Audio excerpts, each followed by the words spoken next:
Om Namo Bhagavate Vasudevaya. Om Namo Bhagavate Vasudevaya. Om Namo Bhagavate Vasudevaya.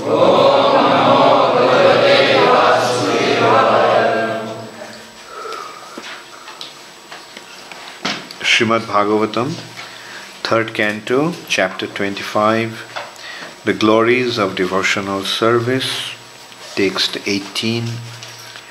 jñāna-vairāgya-yuktena bhakti-yuktena cātmanā paripaśyati udāsīnaṁ prakṛtiṁ ca hata-ojasam.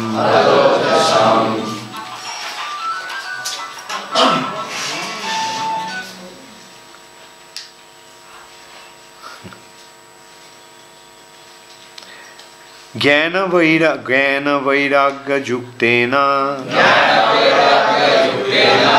bhakti-yuktena cātmanā paripaśyaty udāsīnaṁ prakṛtiṁ ca hata-ojasam. jñāna-vairāgya-yuktena bhakti-yuktena cātmanā paripaśyaty udāsīnaṁ prakṛtiṁ ca hata-ojasam. jñāna-vairāgya-yuktena bhakti-yuktena cātmanā paripaśyaty udāsīnaṁ prakṛtiṁ ca hata-ojasam. jñāna-vairāgya-yuktena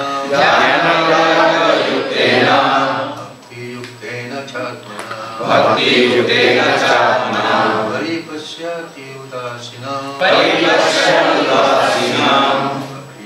ca hata-ojasam. jñāna-vairāgya-yuktena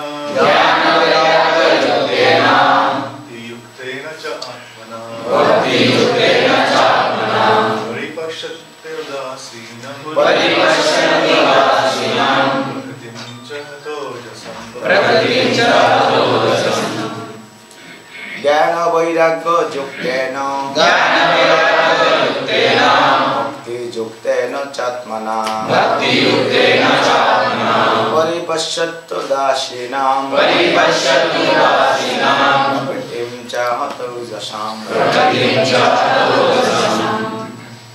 jñāna-vairāgya-yuktena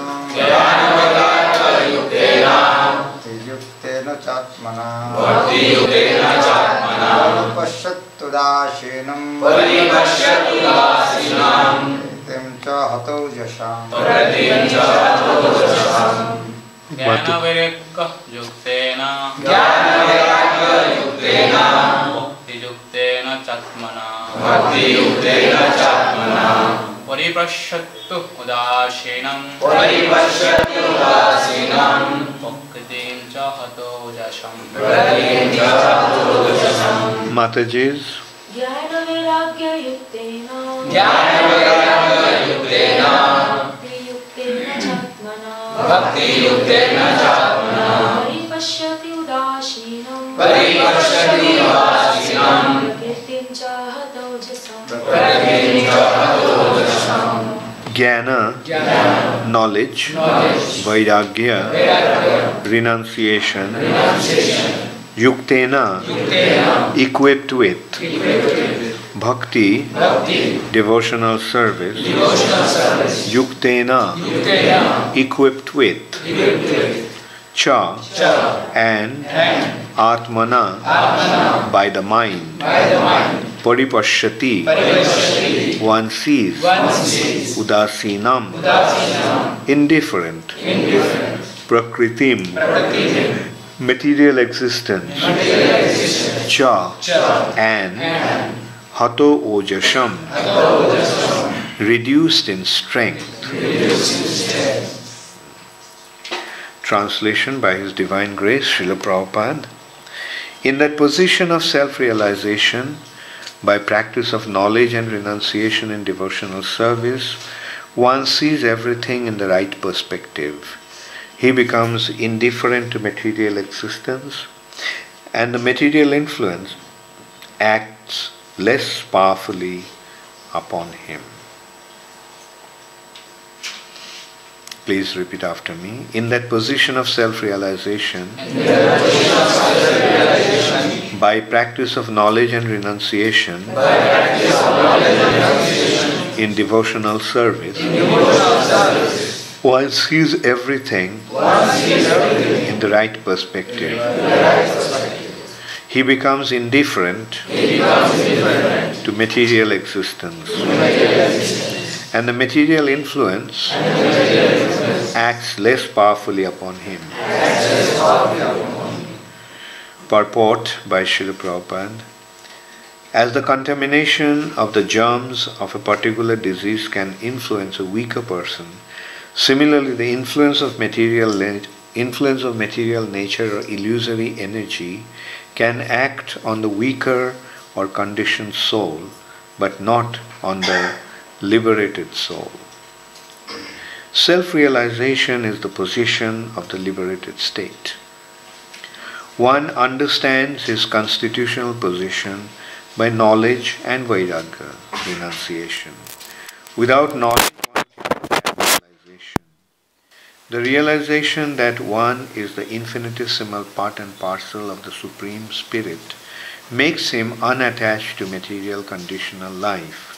That is the beginning of devotional service. Unless one is liberated from material contamination, one cannot engage himself in the devotional service of the Lord. In this verse, therefore, it is stated, jñāna-vairāgya-yuktena. When one is in full knowledge of one's constitutional position and is in the renounced order of life, detached from material attraction, then by pure devotional service, bhakti-yuktena, he can engage himself as a loving servant of the Lord. Paripaśyaty means that he can see everything in its right perspective. Then the influence of material nature becomes almost nil. This is also confirmed in Bhagavad Gita. Brahma bhuta prasannatma. When one is self-realized, he becomes happy and free from the influence of material nature. And at that time, he is free from lamentation and hankering. The Lord states that position as a mad bhaktim labhate param, the real state of beginning devotional service.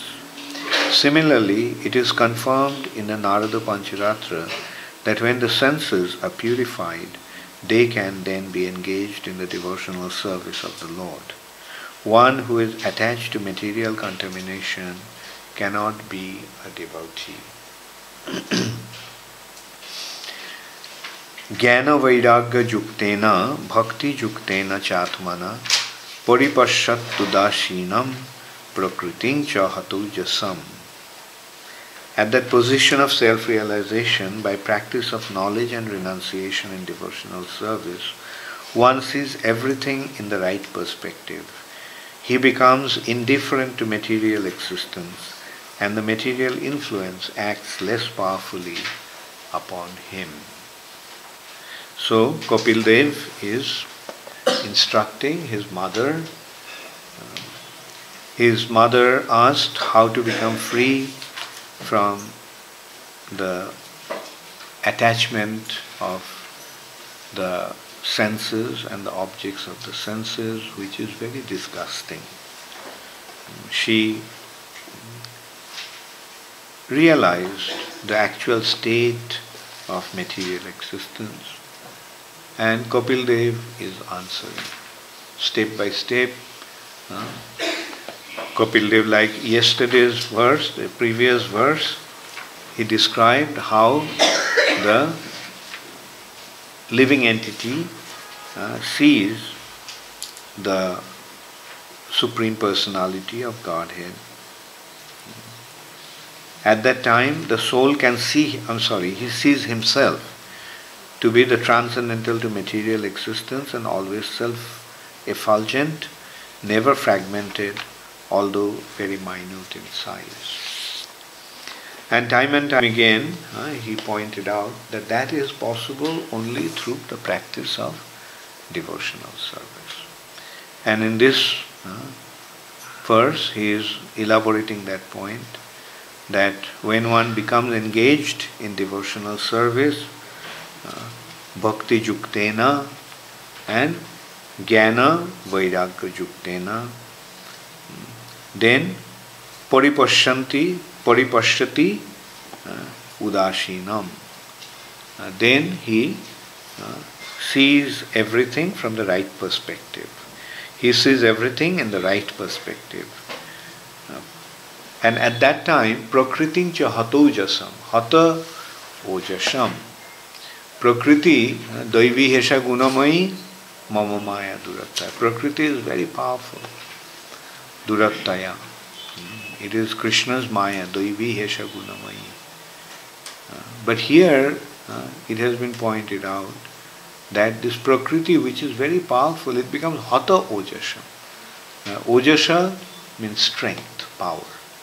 And hata means, hata can mean completely lost, completely defeated, killed, destroyed. Or it can also mean reduced. Prabhupada here used the expression reduced because the influence of the material nature is not totally gone when one is practicing devotional service. It remains to some extent, but it gradually diminishes. As one becomes engaged in devotional service, the influence of the material nature reduces. What is the influence of material nature? As Kapil Dev pointed out in one of the previous verses, the influence of the material nature is through the modes of material nature. Living entities are entangled in the material nature by the modes of material nature. When a living entity looks away from Krishna, then what happens? He comes under the influence of the three modes of material nature. And that three modes actually ties him down to this material nature. But when jñāna-vairāgya-yuktena, bhakti-yuktena, when one becomes engaged in devotional service, which is accompanied by jnana and vairagya, then he becomes free. Then he begins to become, the influence of the material nature begins to reduce upon him. So, Kapil Dev is very systematically taking us step by step to the point of pure devotional service. Now the question may arise that pure devotional service is jnana-karmad anavritam. But here it is said jñāna-vairāgya-yuktena. Why is that? That jnana and karma that has been described, that is a different type of jnana. That is the speculative knowledge. The speculative knowledge leads to liberation. And karma means fruitive activity, which leads to sense gratification. So usually a living entity is entangled in the material nature, karmic reaction, desire for action and reaction. A living entity acts in the material nature with a desire to enjoy this material nature, exploit this material nature. But when one becomes aware of the miserable situation of the material nature, then one wants to become liberated from the material nature. That is the jnana. One is karma and the other is jnana. But here Prabhupada made it clear that this jnana is the knowledge of one's spiritual identity and one's relationship with the Supreme Personality of Godhead. And this knowledge is automatically connected to devotional service. In this respect, it has been described that Bhakti Devi, Bhakti has two sons. Bhakti Devi has two sons, and those two sons of Bhakti Devi are jnana and vairāgya, knowledge and renunciation. So this is that knowledge.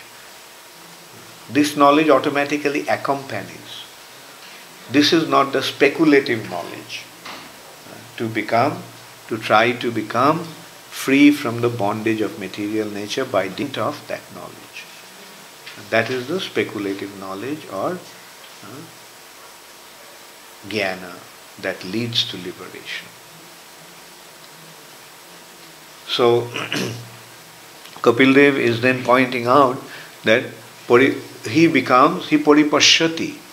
Paripaśyati, Prabhupada has pointed out that this paripaśyati, he sees. What does he see? Paripaśyati, Prabhupada is elaborating that point, that he sees things from the right perspective. Now in the material nature, what we are seeing? We are seeing the reflection. In the material nature, through our senses, we are not seeing the reality, we are seeing the reflection. But when one becomes properly engaged in devotional service, then he receives the jnana, the transcendental knowledge, which is essential for realization. The actual perception of the reality. Realization means the actual perception of the reality. To see the reality as it is. So that knowledge automatically dawns in him. Automatically becomes manifest in him. He doesn't have to separately make an endeavor. Therefore Prabhupada used to say that we don't have to become pandits. Knowledge will automatically come, automatically be revealed. Dibbo Gyan, Hriday Prakashito. So this Gyan that we are talking about here, that Kapil Muni is talking about, is the Dibbo Gyan.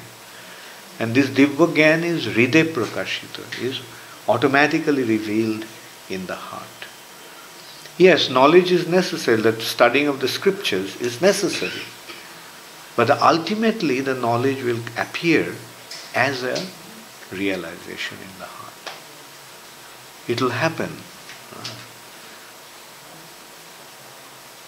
Just like when we see the sun, what do we have to do? Do we have to see the sun through studying physics, light? Do we have to see the sun through the study of light, energy that is dealt with in physics? Or do we see sun just by opening our eyes? We open our eyes and we see the sun. A blind man, no matter how much he studies, will never be able to see the sun. But a man who has eyes, when he opens his eyes, he'll automatically see the sun. So this is the Dibbo Gyan or transcendental knowledge. As the spirit soul becomes free from the contamination of material nature, one will see the reality as it is. That's why Prabhupada is saying that he sees everything in the right perspective. He is not seeing the reflection in the mirror or reflection in the pool of water anymore. He is seeing the reality as it is. The other day I gave an example, you remember? You are very hungry, you walked into the room and you saw this wall is a full mirror, and you saw the reflection of all kinds of delicious prasad on that wall, on the mirror. Then what would be your natural reaction to that? When you are very hungry, you will try to get the food from there because you are hungry. And you are seeing that the food is there, but will that effort ever satisfy your hunger? No. So that is the situation, that is our situation in the material nature. We are simply looking at the reflection and we are trying to satisfy our hunger through the reflection. Will it ever be satisfied? No. But devotional service makes us turn our face from there and look at where the real food is. The understanding is, since it is there in the reflection, it must be there in reality. But in reality it is not there. In reality it is somewhere else. So we have to turn our face towards that direction, where the food actually is. That is the meaning of seeing things from the right perspective. Then you can go there and eat as much as you want. So that is what? Devotional service. And then what happens? Udāsīnaṁ. He becomes indifferent. When you have seen the real food, will you be bothered about the reflection? Will you even look at it? No. Now you have the information. Now you know where the real food is. So at that time, what will you do? Will you even look at the food? You'll just keep on eating the food. And that is what happens to a living entity when he is situated in a proper situation through devotional service. So jnana means understanding of the reality. Vairagya means indifference towards the reflection. So that is the result of bhakti. You become engaged in devotional service, you will see the reality and you will become indifferent towards the reflection. And at that time what will happen? The illusory energy of the Lord will become hata-ojasam. Material nature will not influence you anymore. What was the influence of material nature? To make you feel that this is where the real food is. The reflection is where you are going to get the food. Through the three modes of material nature, the material nature is simply entangling us to the illusory energy of the Lord. We are, as I mentioned the other day, through the mode of passion, we become active in the material nature, and then we become tired and we fall asleep in the mode of ignorance. Then in the morning you get up again and start to make endeavor to get the food out of the reflection. That is the material nature. Passion causes us to get involved. Ignorance makes us fall asleep, become unconscious. The mode of goodness makes you stand aside and think, well, actually, I'm seeing after so much endeavor, I'm not getting the food. So let me not get involved and let me stop and think and find out what is actually the matter. That is the mode of goodness. Cessation of materialistic activities with a desire to get the real information. But then to turn towards the real food is Suddha Sati.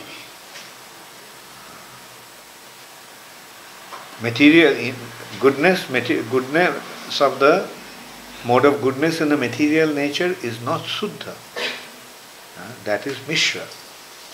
It's not pure goodness. There is some tinge of passion and ignorance. But that is desisting us, preventing us from being involved in the mundane activities. But still it is not giving us the real information. The real information will come when we look towards the spiritual reality, when we perceive the spiritual reality.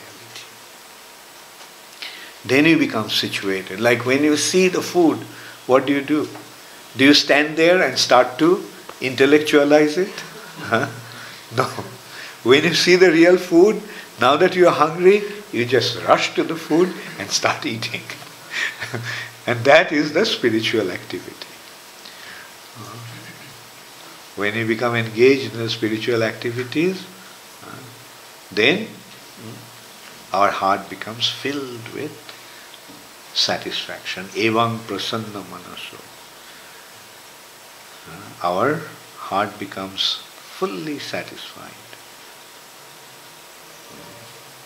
And our heart experiences the joy of being involved in the activity of the spiritual sky, which is the loving exchange with Krishna.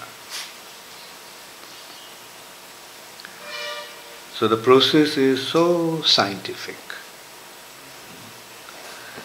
This process of Krishna consciousness, that's why Prabhupada used to use the expression that Krishna consciousness is not a matter of faith. Krishna consciousness is a science. The science of self-realization. Jnāna-vairāgya-yuktena. Krishna himself is using that expression. Jnana and vijnana. Real knowledge and realization of that knowledge. It will happen. Follow the process, practice the process, the realization will come. You may not be a pure devotee today, but yes, in course of time you will become a pure devotee. Just practice the process. Although pure devotional service used to be kept as a secret. That's why in general the scriptures are not talking about pure devotional service so clearly. It's kind of presented in an indirect way. But Chaitanya Mahaprabhu made this pure devotional service available so easily. Like in the scriptures we see that pure devotional service hasn't been spoken that clearly. Like Ramayana and Mahabharata, we see that they are not talking about pure devotional service. They are actually talking about the goal of life as the elevation to the heavenly planets. The sages are performing such severe austerities to go to the heavenly planets. No indication of pure devotional service.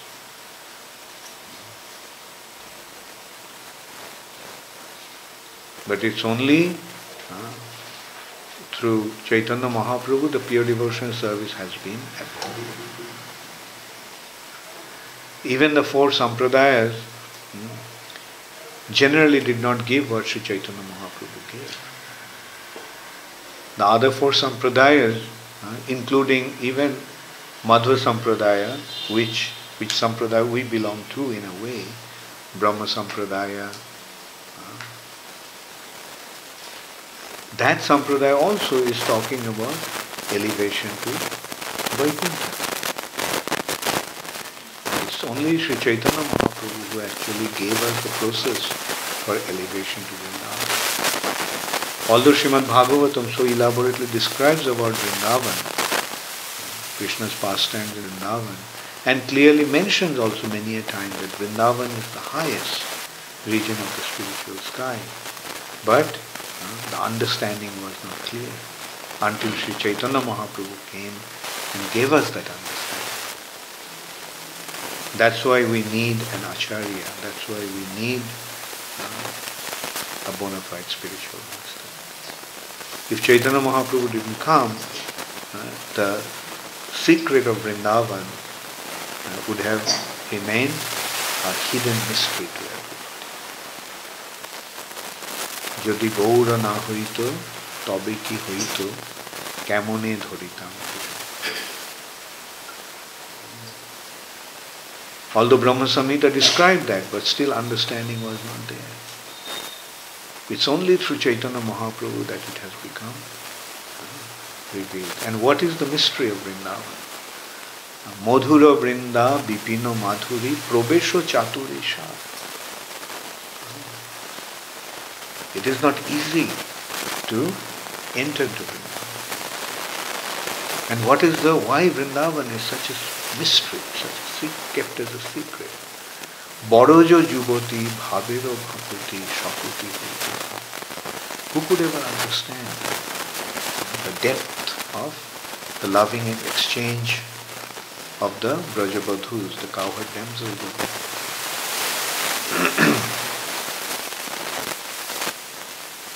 So this is why Bhagavatam has got a very, very special dimension due to Sri Chaitanya.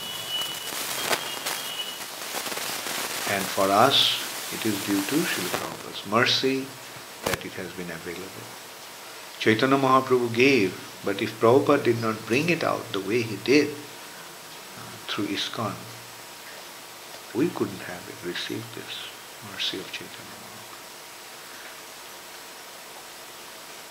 And when we read Srimad Bhagavatam in the light of Sri Chaitanya Mahaprabhu's teachings and Srila Prabhupada's teaching, then the Bhagavatams become his teaching. Srimad Bhagavatam becomes his teaching.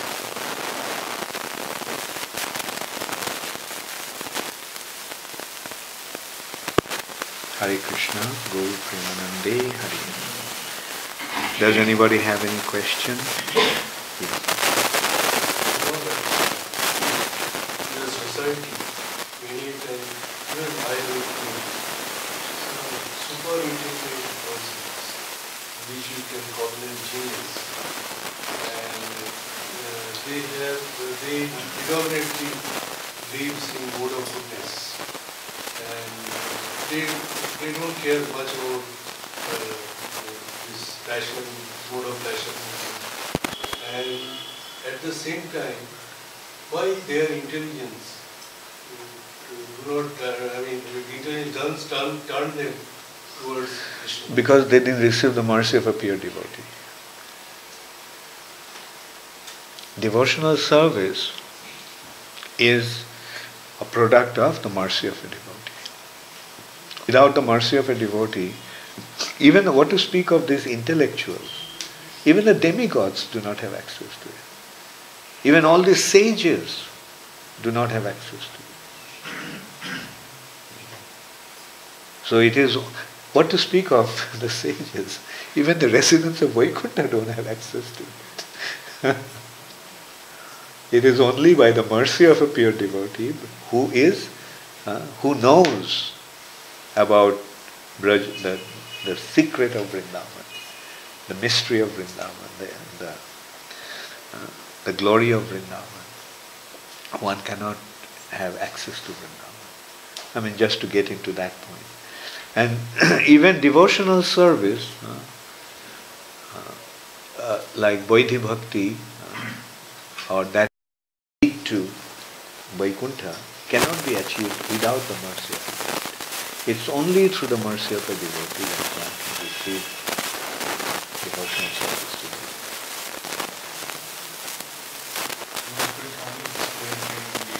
The reason why the influence of material nature is never completely eradicated. Okay, yeah. That is because, you see, like Prabhupada is pointing, Sukadeva Goswami is Kapil Dev is pointing out the devotional service in the practicing stage. So in this practicing stage, it is reduced, but not completely eradicated. But in the pure stage, it is eradicated. Like say, for example, you are seeing the reflection, but you haven't completely seen the food on the table.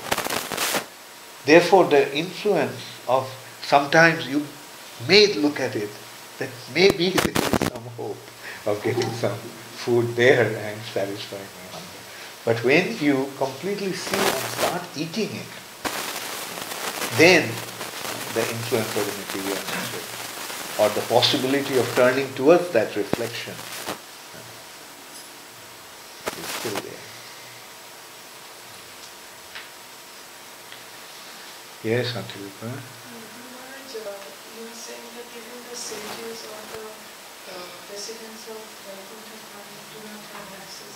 But they are in devotional service. Well, see, the sages are in devotional service, but generally they are in shantarash.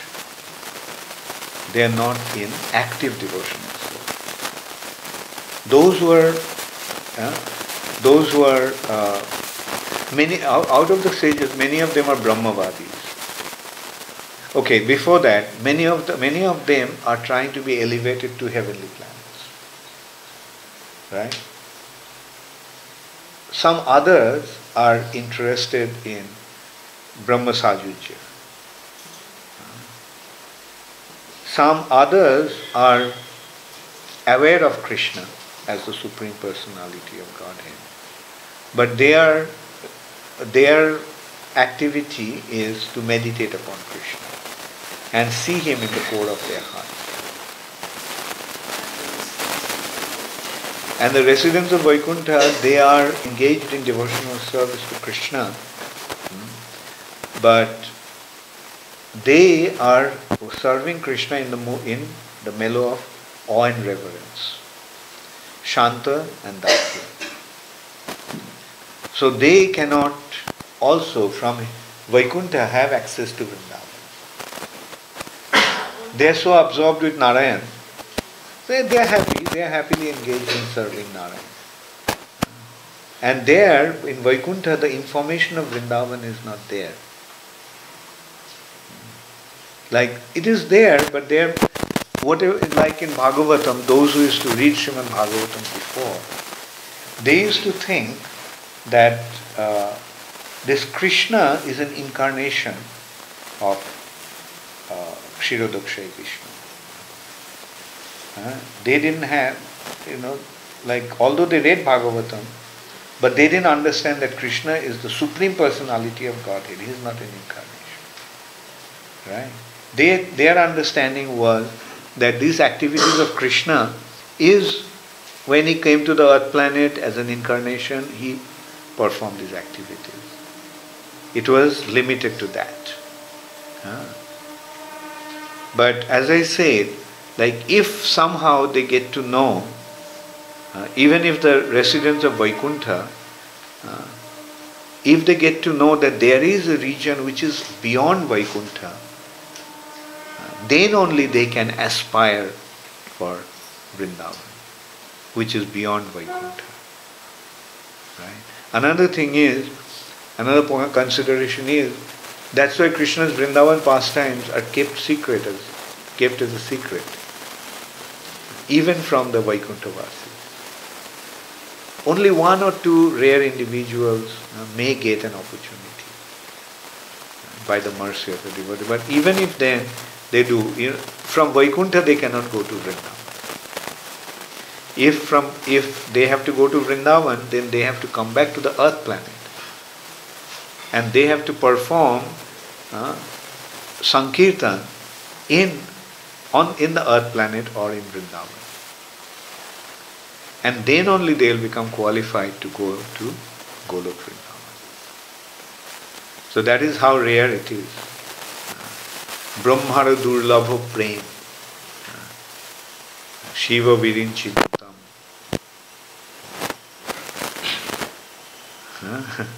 So that's why Brahmara durlabha prem is this rare even from Brahma, this rare even from Lord Shiva.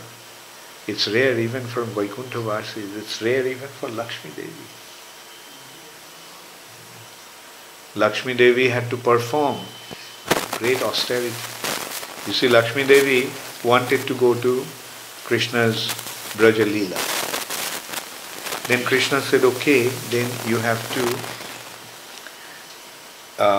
take shelter of one of the residents of Vrindavan, one of the gopis of Vrindavan. Lakshmi said, how is it possible? I am Lakshmi. I can't bow down to anyone else. Then Krishna said, then you won't be able to go.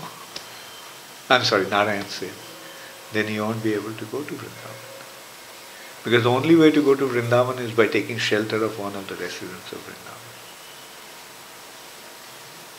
So then Lakshmi Devi performed great austerities.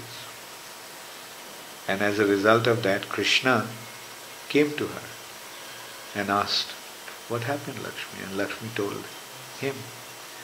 So then Krishna carried Lakshmi in his chest as Srivatsya. And that is how Lakshmi had entrance to Vrindavan.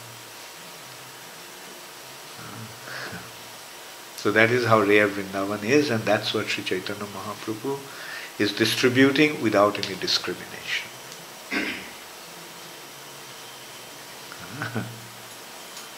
And that's what Srila Prabhupada distributed all over the world.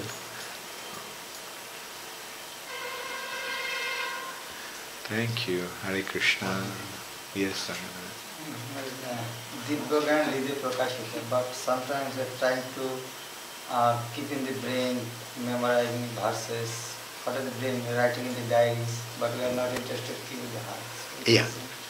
Yeah. So, you see, Siddhi or perfection requires sadhana. So, Shuddha Bhakti and Sadhana Bhakti, Prema Bhakti and Sadhana Bhakti. So, we need to do the sadhana, we need to do the practice. Like, say for example, when you are learning how to swim, you have these inflated rubber bags on your arms, right? Just to learn how to swim. But it is not that because of this arm, so when you learn to swim, then you don't need it. Right? So perfection is something like naturally developed an inherent ability to do something. The jiva has the bhakti inherent in his heart. But in order to awaken that, there is a need for practice. And this is a practice, like memorizing verses, taking notes, attending Bhagavatam classes, and so forth. But when one becomes perfect, then the perfection will not come because of the practice. The perfection will come because it's already there. One learns to swim because he has the ability to swim. It is not that he is swimming because of the rubber tubes on his that keeps him afloat. When he learns to swim, he keeps himself afloat. Or when one learns to walk, like you don't need any other support. You automatically you start to walk.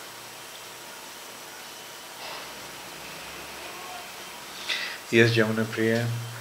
During writing the class, we mentioned that performing devotional service makes us look in the right direction.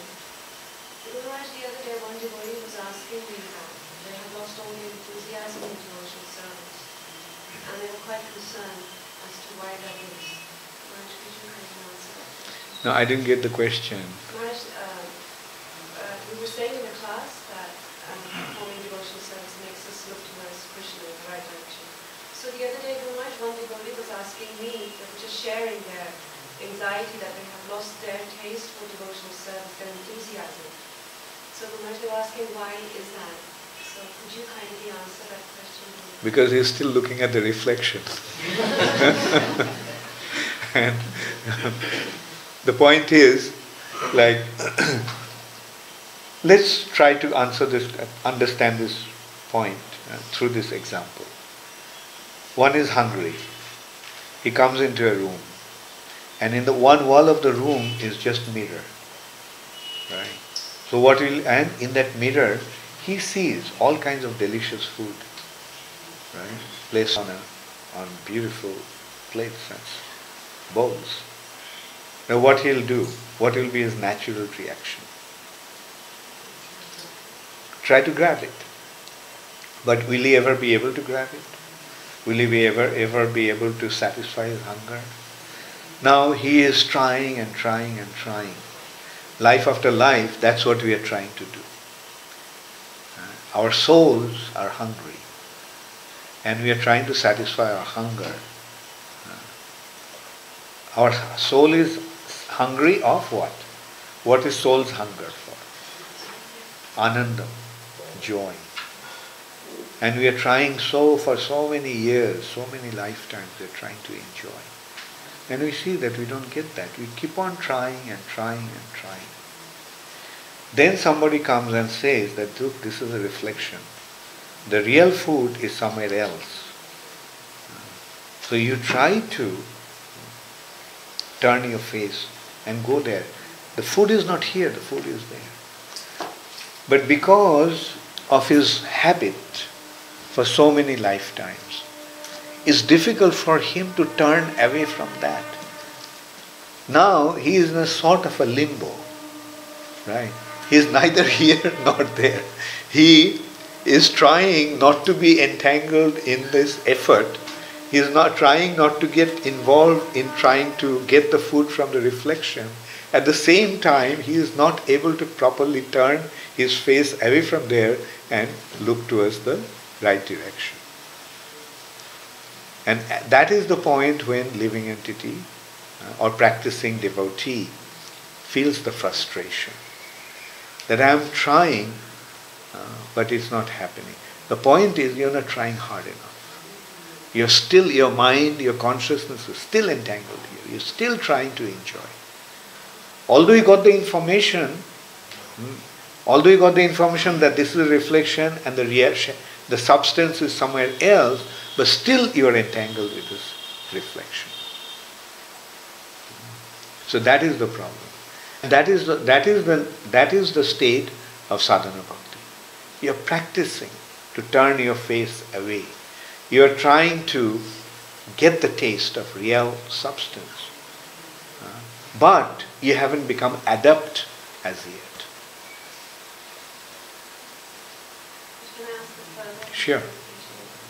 So when they are performing devotional service, but they may have ulterior motives behind the devotional service, like for name, fame, adoration, etc. Then Raj, how does that, I'm trying to relate that to the So that is not pure devotional service, it's mixed devotional service.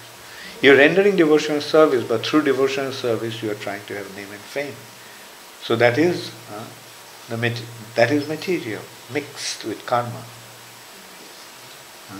Karma mishra bhakti, dhanam janam sundari. Distinction, adoration and profit. Yeah, go ahead. Could you explain what is their fate? Because they are...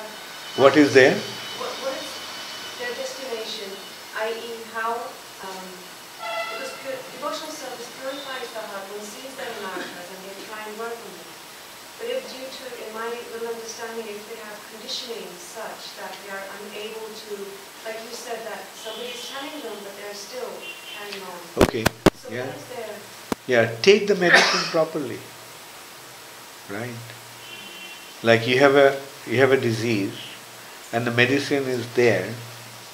Now it's not that as soon as the doctor prescribes the medicine, you become cured. Right? You keep taking the medicine. It may take a few days, it may take some time. So that is the point of practicing stage of devotion. Sadhana bhakti. Keep on practicing. It will happen. If the medicine is genuine and if you are following the prescription properly, then yes, you will get cured. It may take a few days, don't worry. But the trouble is that when someone gives up the practice of devotion properly, then the trouble starts. So there is a danger where that might happen? That's why we see so many devotees come and go. They come, but then go away. That is because they didn't understand the importance and they didn't understand the efficacy of the application of this medicine.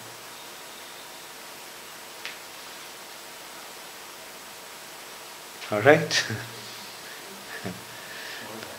Yes. Once somebody, some devotee, is purely indifferent towards all material allurements, so is he situated in more pure goodness? If it is not attracting him at all in all circumstances. That's what that point that Vimal Krishna asked, that somebody, it was on the bridge, that somebody may be intellectually very advanced and it seems that he is very detached and so forth. Does it mean that he is situated in the pure devotion? Or he, like, just detachment from matter is not the symptom of devotion. The symptom of devotion is involvement in service to Krishna.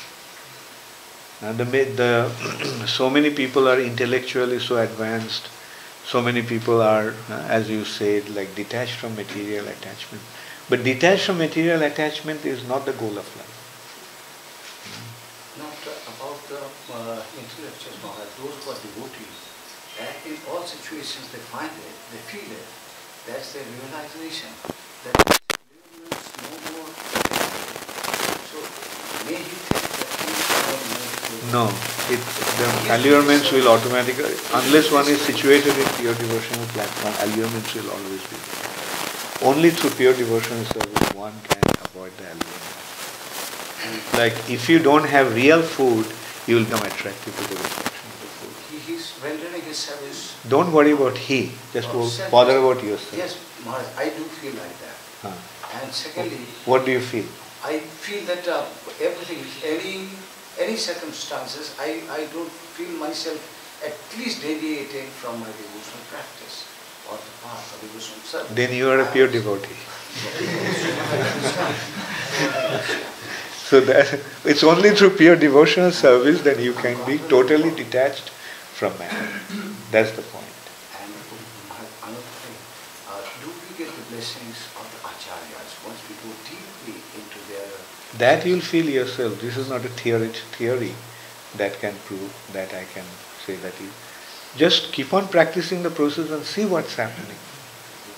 If the Acharya's mercy comes, you will see it yourself. It is not something that I can tell you. It is not a matter of theory. It's a matter of practice. So if you got the blessings, very good. Very good. Okay, all glories to Srila Prabhupada. Gaur Premanande.